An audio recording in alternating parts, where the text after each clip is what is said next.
Welcome everybody to another episode of the My Life, Your Life Together podcast. Another remote guest with us today. Still super excited, still getting our bearings, so bear with us. But the Zacks are here with Chad Smith, who for some reason replied to my post on Facebook and was like, let's have a conversation. And I had actually overlooked his comment to begin with because, like I said, I got inundated with stuff.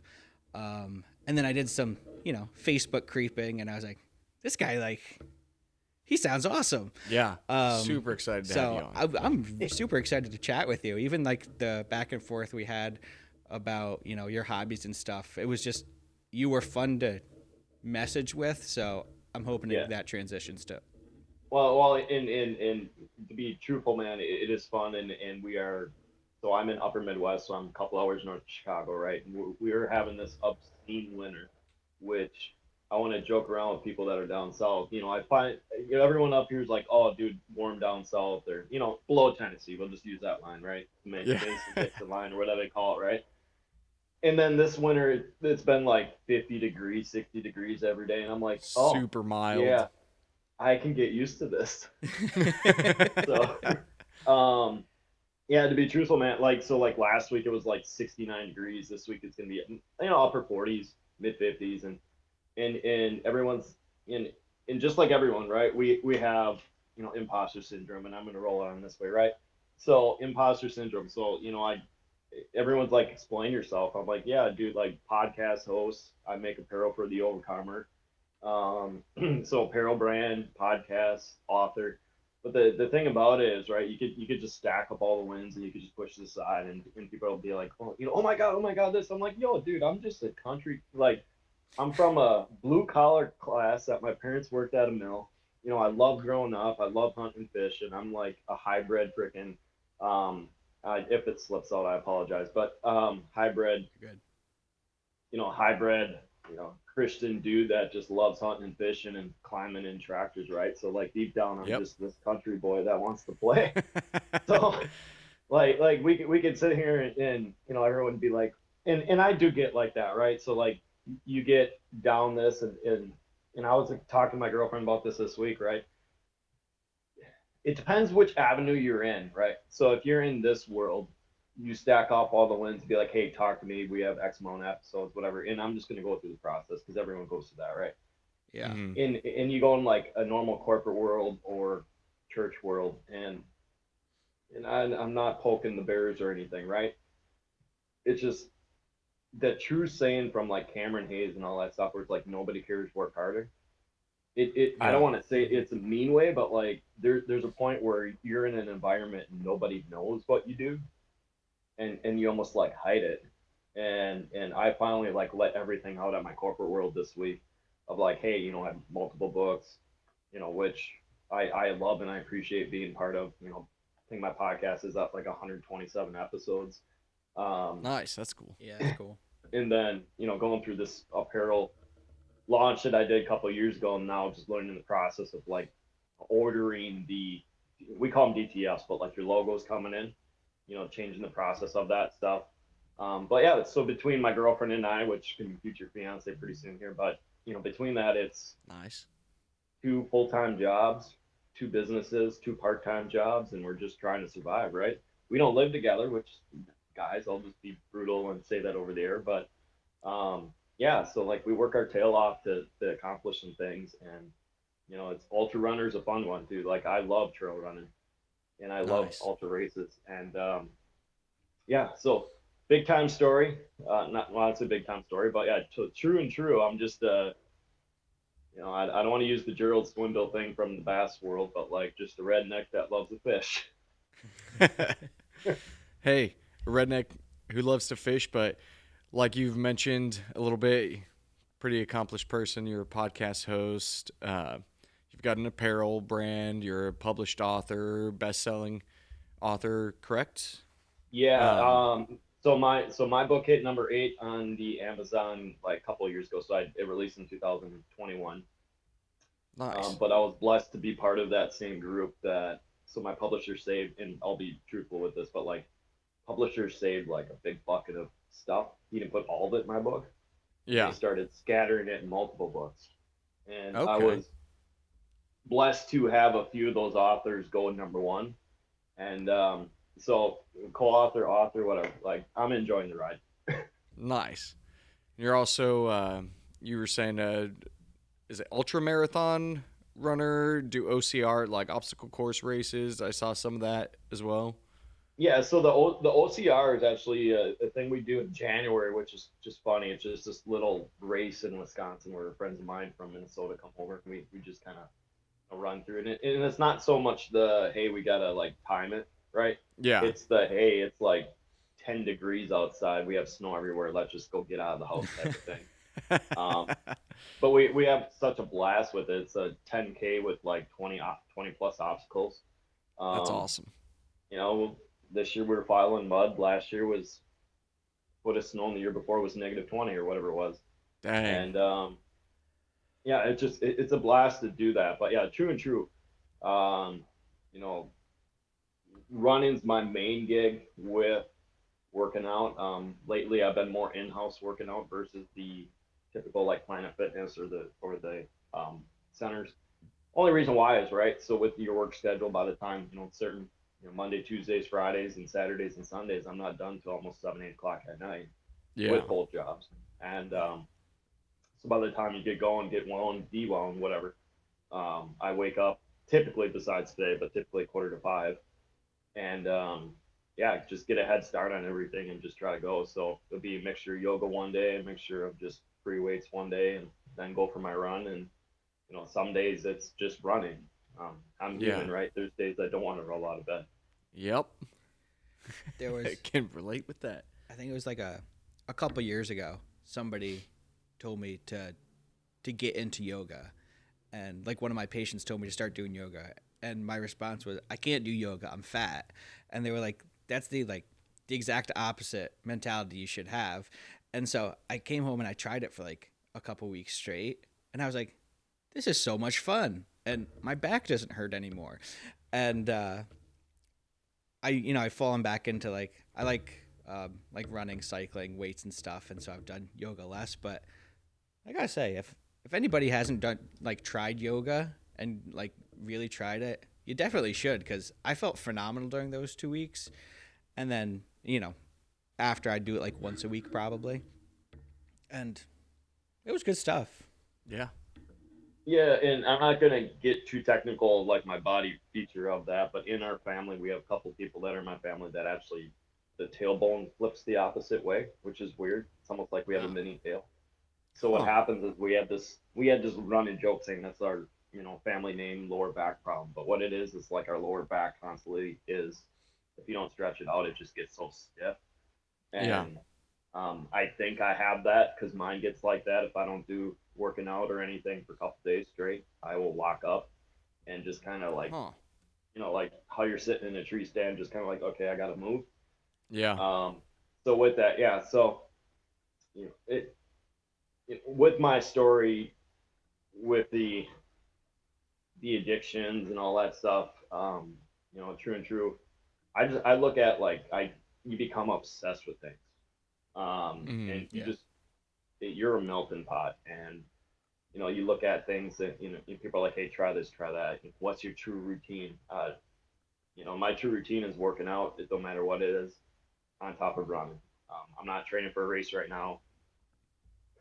Just truthfully, I'm just lazy. I haven't signed up for one this year. I mean, there's the honest answer, but um, yeah, you figure out what works for you, and then you just kind of work your way around it and figure out what's stress, right? Like I love shooting guns and stuff too. So Yeah. true and true, like I can go to these events, or I can we can go on podcast shows and stuff, and I'll just I'm a black and white type of person, right? We can have some fun, but true and true, I'd rather be like how I am, hoodie, hat on, you know, jeans on with some shoes or some boots, and just roll through town. And yeah, so as much as as much as I ignored it when I was in the tournament fishing scene, where guys be like, "Well, I'm just blessed to do this." Now, being 38 next week, I'm very blessed to have these opportunities. And yes, I do want to go full time with them when I can. Nice. You can do it. You can bounce around. Um, like you got, and I'm gonna drop some names here, but you got the Joes, you got the Ryan Mishlers, you got um, who's the other ones? There's some other big ones, Theos, and all those that they're doing it full time. But the thing that people need though is you have to be part of some community or network or Yeah. whatever it is. So you have to build those relationships up and kind of get it to where you can go full time. Nice. So to to start off, we've talked a little bit about like your running and how you're author and stuff. Give us just a little bit about your background. Your history, how you grew up. I know you mentioned addiction and recovery. Kind of give us a little synopsis of kind of who is Chad Smith. Yeah, so grew up in the upper Midwest, right? So about 45 minutes to an hour south of Green Bay. Nice. So through and through Wisconsin boy. And growing up in a family of mill workers, I don't want to put a bad name on that, but like people that work in the manufacturing. And Mm-hmm. stepdad was rotating shifts. My real father was rotating shifts. My mom was part of a bindery, so she would overlook making sure that bindery was taken care of. And paper is a huge industry over here. So like from little on up until high school, paper was paint literally putting paper in our house. Yeah. And with that, yeah, so you grew up with that union punch in, punch out, double time, triple time mentality. Mm-hmm. But the thing that was about it though is I didn't really, I, you going through it, and for them it was go out for Friday, waking up at a young age, going out for Friday night fish, 2, 3, 4 years old in the bar. Mm-hmm. Um, you know, growing up in a separated family where my stepdad, no, I'm sorry, my dad left. Parents got divorced at 3, so I grew up with a stepdad and 2 dads, but which is a great thing. But one of them was mentally absent, even though he was physically there. He was mentally gone because he was working all the time. Yeah. So with that, you're trying to prove yourself right, and you're trying to, and I love my stepdad now. It took many years later, but um, with the situation, you're always trying to prove his love, right? So, Mm-hmm. he'd be not say, and I'll just be truthful, guys. No one, no one was the number one influence. It was influences of many that caused that situation. Um, but yeah, just environments of, sister was 4 years older, so I was always with people 4, 5, 6 years older than me. And when Yeah. you're 9 years old and they're 14, 15, or whatever it is, she's 4 years, so 9 years old would be 13. And Mm-hmm. yeah, so we're running around, we're watching, Caddyshack when I was a very young age, Yeah. Animal House at a very young age, Yeah. Porky's, Blues Brothers, all those fun SNL, Ivan Reitman style movies, um, Right. which are great, like phenomenal, phenomenal movies. And Yeah. the only downfall of it was when you grow up in a life like that and you're used to seeing that stuff at 9, 8, 9 years old, you're used to seeing pornography all the time. And Mm-hmm. with that, I was going up and just working my way through the hunt cabin. So always having like a whiskey here, shots here, whatever it is. And it was just a combination of being 13, 14 years old, going to the camper all the time, which nothing wrong with anyone. And I'm not putting a bash on drinking here, guys. That's just my situation. But Yeah. with that, I always had whiskey in my hand all the time on almost every weekend. So for me, my tolerance grew up with it and just built and built and Right. built. And yeah, so at 13 years old, I started doing tournament fishing with my stepdad. And Okay. we were traveling locally in some of these, we call them bar tournaments, but that's what they were, $100 here, Mm. $100 there. And I grew up real fast in that because I'm a very strong competitive person. And with that, you had everyone from like 60 years old to I think I was one of the youngest. So 13, 14 years old. And here Wide we're out doing range. bar Yeah. tournaments.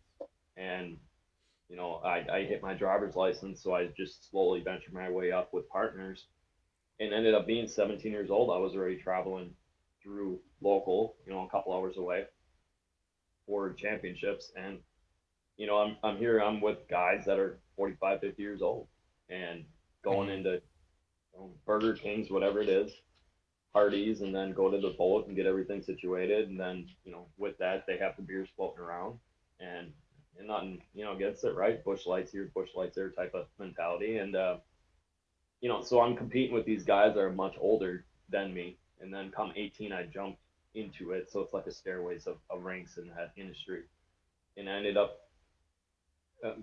Just be truthful. I lined up with the perfect partner who's still a friend to this day.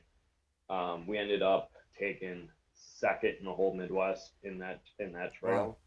We missed out by like a couple points. We were like tied with the first place or within like a reach, and the last day ended up being a blow day, and you couldn't catch them. But with Mm-hmm. that, we learned the opportunity to jump into a championship down in Moline. So here I'm 18 years old, fresh, literally out of high school, going to this large championship where first place I think was like 200 and 400 grand or something. Wow. That's So crazy. we pull, and it's tough to visualize this now because it was so long ago, 20 years ago. But we pull in a Walmart, they blocked off half the parking lot, and you have all the media for FLW there. Mm-hmm. Wow. So you have 12 Ranger boats stacked up next to 12 Luns stacked up, brand new, Yeah. parked, stacked. And then you walk in this big media tent, and I just remember I did the tournament, I didn't make the cut, and I wasn't fishing the last day, but you roll in, these guys like, oh my god, you're young, whatever. And I had this dude ask me, dude, marry my daughter, and I'm like 19 years old. What? Like, like, it ended up being that lifestyle just blew up. You keep going and going and going, and I changed another trail, and I just kept going, and with that, you learn life really fast, right? So you learn to be at Yeah. cheap hotels. You're on the road with your guys, and you're away from guys are away from their wives, and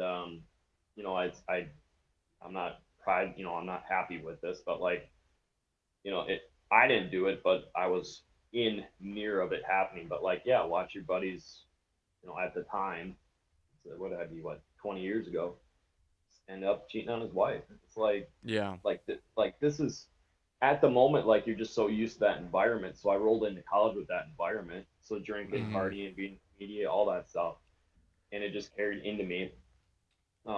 Getting married, right? So you roll into that, you carry an alcohol addiction on top of pornography addiction, and I'll just be truthful, right? So like it boiled and built into taking out excessive student loans, rolled into, my ex-wife at the time was trying to get pregnant, so we had um, three Clomid treatments, and just Mm-hmm. a lot of darkness in my 20s. And when she ended up, we both filed for divorce, and she ended up cheating on me and kind of got pregnant and kind of just spiraled me even worse. And with that, it was hit the whiskey bottle, hit the vodka bottle, and just kind of keep rolling. So, I was 4 years ago drinking almost pretty much 3/8 to a half of a one a night, and acting Yeah. like nothing occurred. Get back up, keep moving, go to the bar, whatever it was. And it was just that what you grew up with, what you were used to seeing. It was just normal life. Yeah, and to me, and I my girlfriend and I talk all the time about it, right? So they grew up a lot differently, and I'm not gonna throw that on a podcast of how they got raised up, but it's two Yeah. extremes, right?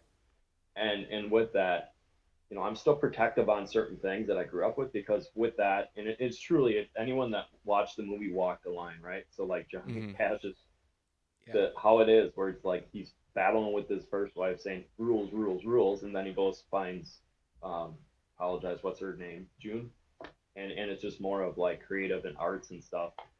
Yeah. I can contest of being Johnny, right?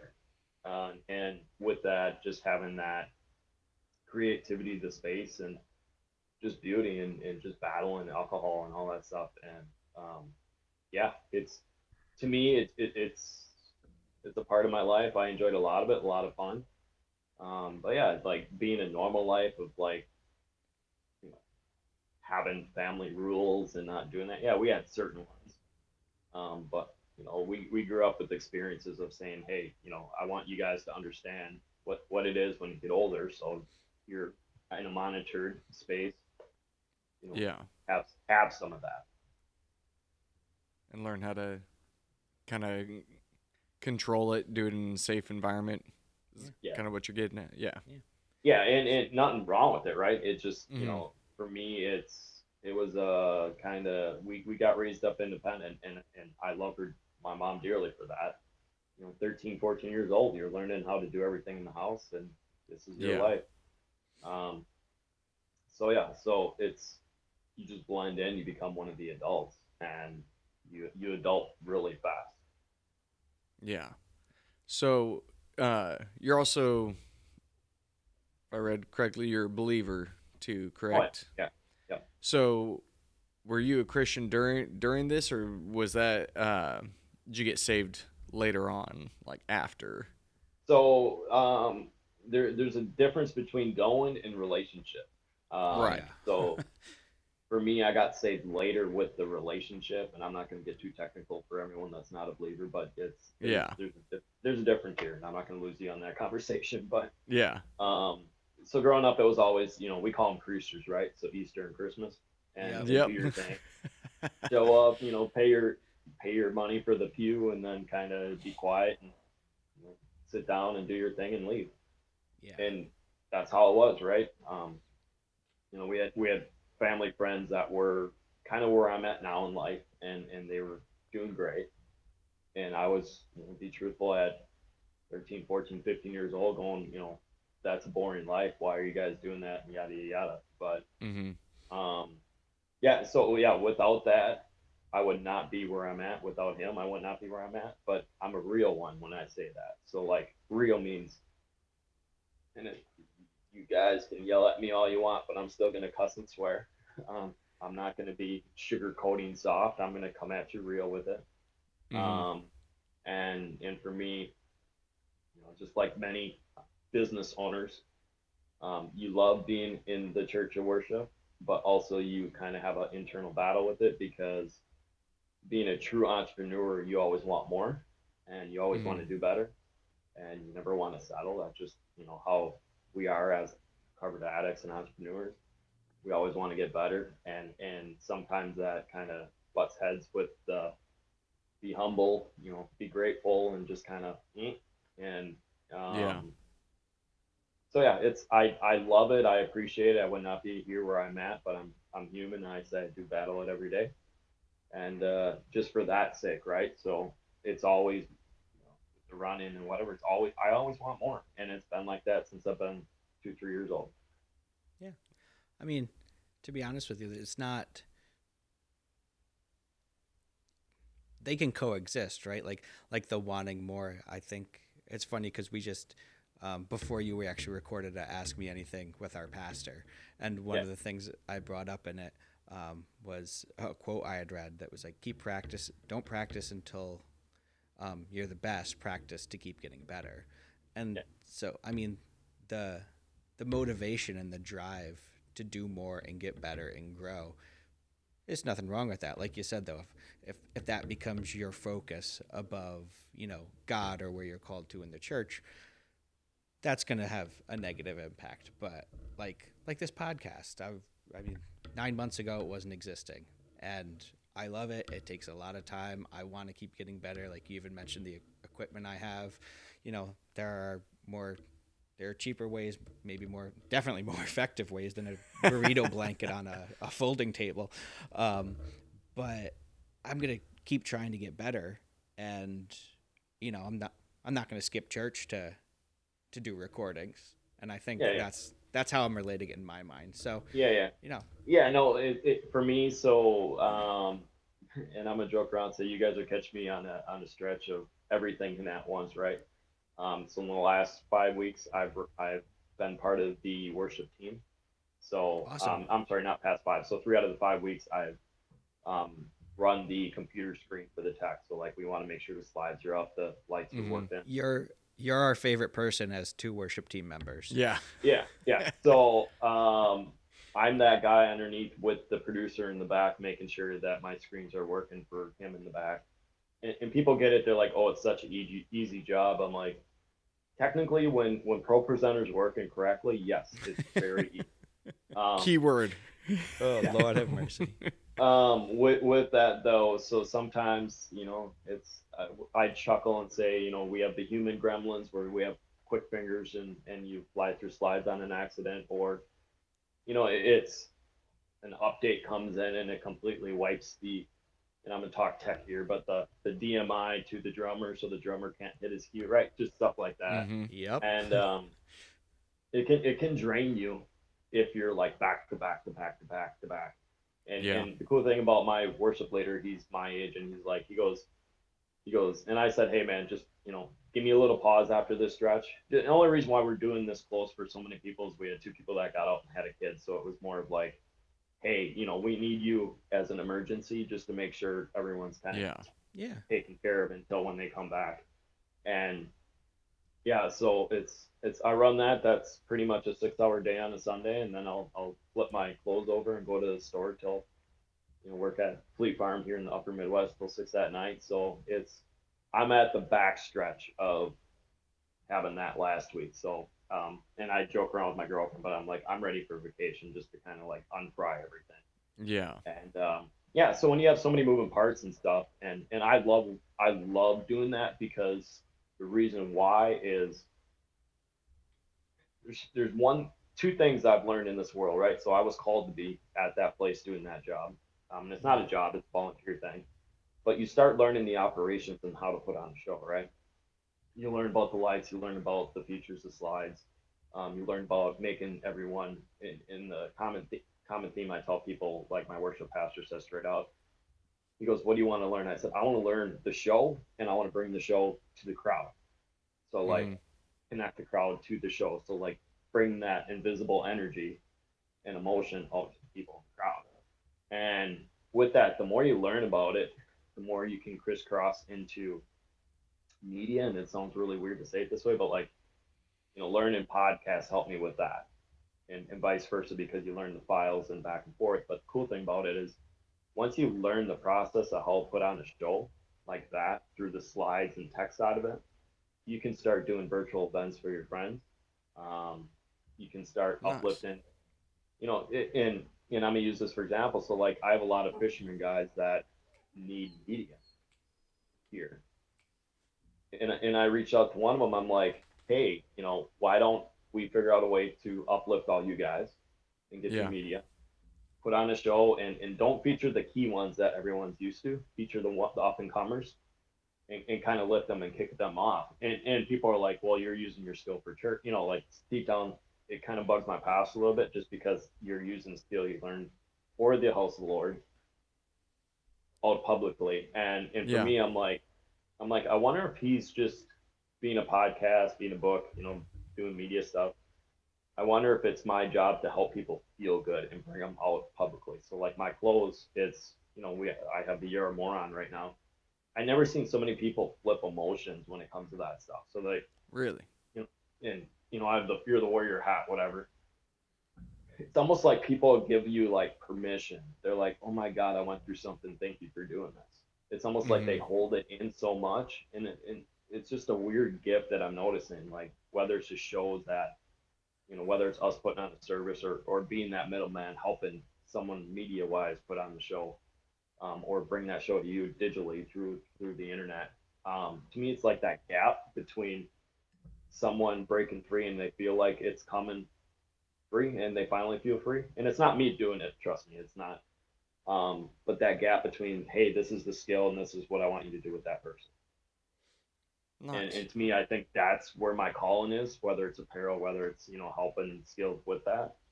Mm-hmm. That's, and I'm gonna use this for example. It'd be like someone like you coming up, say, "Hey, man, I went through something, and it's been so quiet, but now you're giving me the approval." And I don't want to say I'm giving anyone. It's just the gift he's given me is allowing that person to come out and feel free.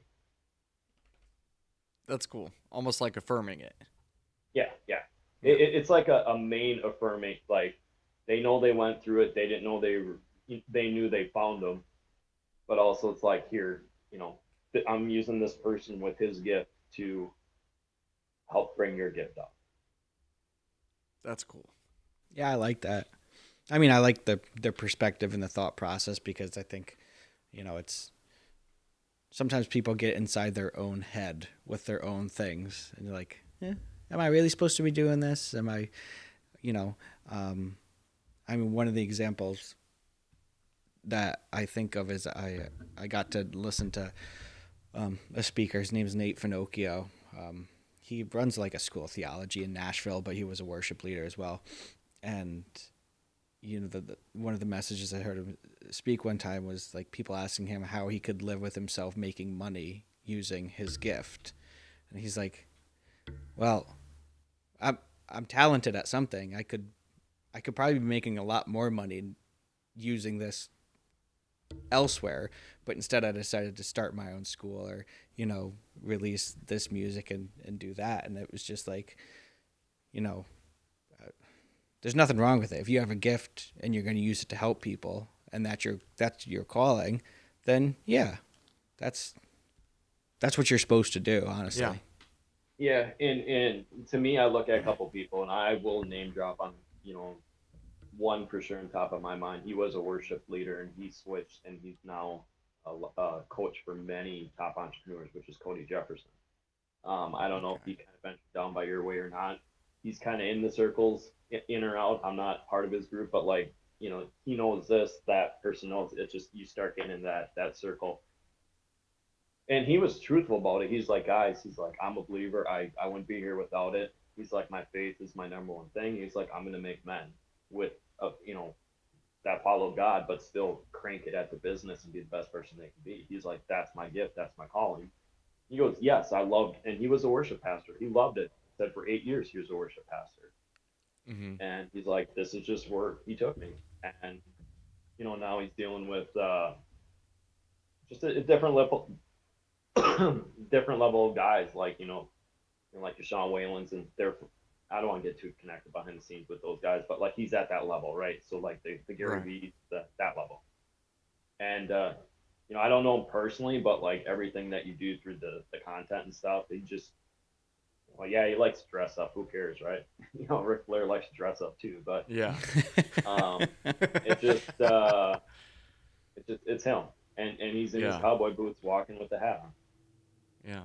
Well, and I think that's something too. Like people feel like tend to separate church and work.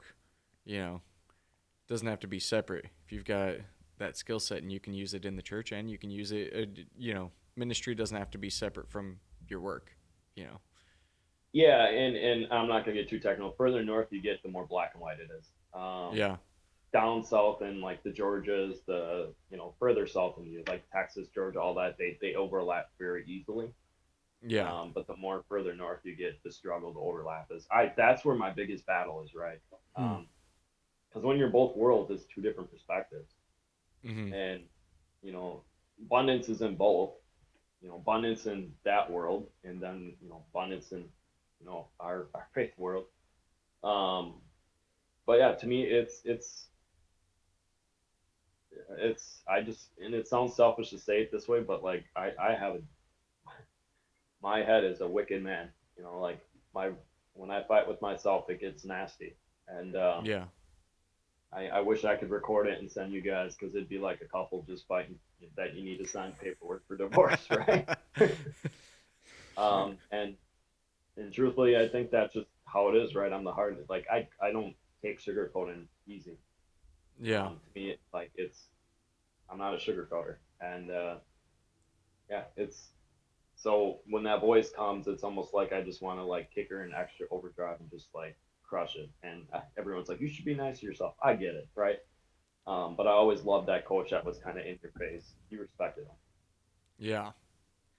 So I'm curious how you went from where we were talking, where you're struggling with, alcohol, pornography, going through divorce, and all that.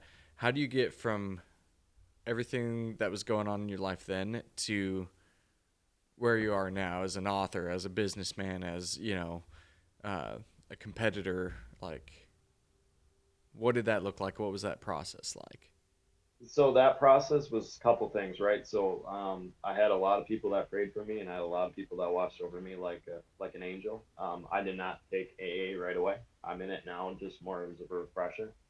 Um, yeah, so I had to figure out my own system to keep myself clean, Mm-hmm. and obviously faith was number one. Number two is I have to figure out what to do with my hands, because I'm so used to carrying something. So I Yeah. started hustling with eBay, and then I'm like, here's my and this was during lockdown, right? So I literally locked down like 3 months after I cleaned up. And with that, it was, just like many people before that, it's like, hey, pray for a restart. When is this restart going to come? All of a sudden, lockdown came, and that's where you see a lot of stuff take off. Mm-hmm. And with that, though, I know I was addicted to something, and I knew I was all in on something. So I figured, you know what, let's be all in, scriptures and learn as much as I could on my mental health stuff, and then be all in on entrepreneurship and chase your dream, right? So I had a grandpa that passed away that year, the year of me getting clean. A year later was, yeah, so I cleaned up in November 2000, or I'm sorry, November 25th, 2020, 19, and I remember that. Okay. And then my grandpa passed away like a month later. And with the struggles, I just watched kind of, I didn't want to be that person that would hold someone back. And Mm-hmm. for me, that flipped the switch to get me to cleaned up. I did have my addiction come forward in front of the whole family. It was just an oops moment. And, it's like, oh, crap, here we go. And Yeah. so, yeah, so I had some family that threatened to kind of like walk away and kind of like shun me just on what I was doing. And then Mm-hmm. on top of that, a year later, I had my cousin pass away, which was like 3 years older than me. 4 years older than me. Sorry, Wow. 5 years. 5 years. Man, it's been a little bit. And with that, it was you just get this fresh restart, right? So you're like, hey, I'm clean now, and you look at people like that where you're like, they were sick for so many years, and Mm-hmm. it really puts that the initiative of get it while you can while you're alive. Put a mission behind it. Put your head down, get focused in, and just go try to live your dreams because within a flip of a switch, it can be gone.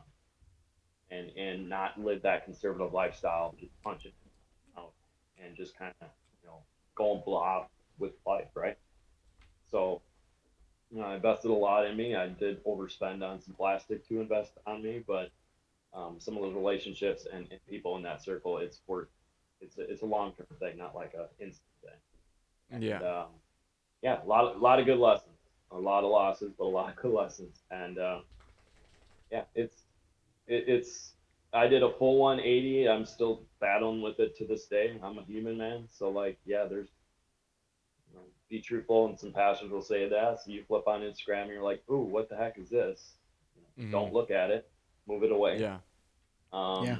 And then there's, it's sports kick in, right? You go to a baseball game, someone's next to you with a beer. It just, you have your moments, you pick your battles, and I learned Mm-hmm. just to be, I don't want to say self-centered, not that, but just try to wake up and take care of myself right away, and Yeah. then do what I can to make sure I'm good in that, and then we can have fun and help other people. Yeah. Nice.